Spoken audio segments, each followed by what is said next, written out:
Part 1. Self-monitoring comprehension with highlighting strategy. Knowing what you understand when you read, and when you come upon something that breaks down the meaning, is essential for knowing what to do to help yourself get back on track. Because reading is a complex thinking process, we must give students thinking strategies to help them identify when the meaning-making stops.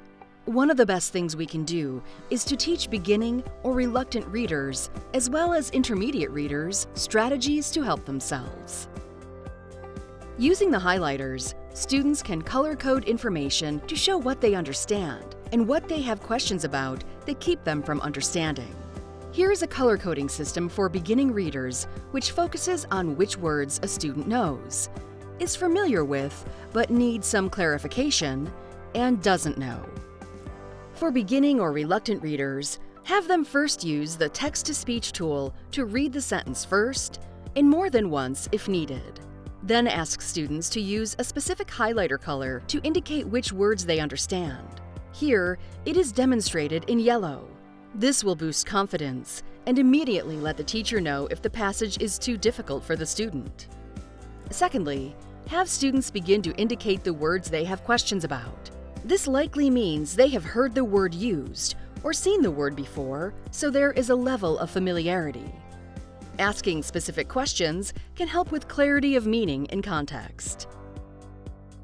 Next, have students indicate what words are completely new to them, as is shown here with pink highlights.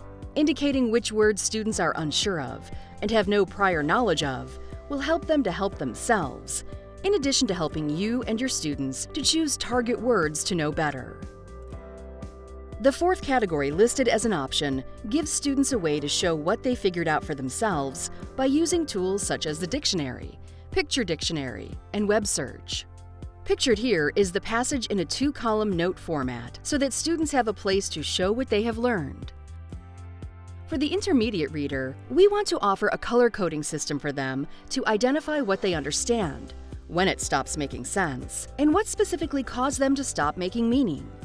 Identifying what did not make sense will help students to know what to do next. For reluctant and struggling readers, asking them to read a paragraph first, then go back and highlight what made sense gives students a clear visual of how much they understand, as well as being able to pinpoint what they do not. This is often a huge confidence boost. This step can eventually be phased out for reluctant readers, or eliminated altogether for more proficient readers. Once students have finished highlighting what they do know, it should be easy to go back in and highlight what they have questions about. Here, you can see the passage was placed in a 2-column note format to facilitate students having a place to note their questions right next to the text. Using the web search tool can help students get answers to their questions. Asking students to highlight those words that are new to them will also support authentic reasons to use the dictionary and picture dictionary to aid in understanding new terms.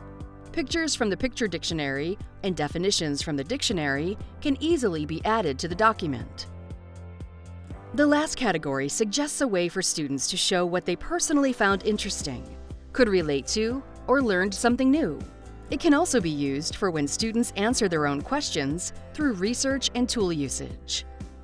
These easy color-coding systems can not only help students identify where the meaning-making stops, but also promote students learning ways to help themselves. Empowering students is what Read and Write tools are all about. Thanks for watching. We hope Read and Write and these strategies give students more opportunities to become better learners.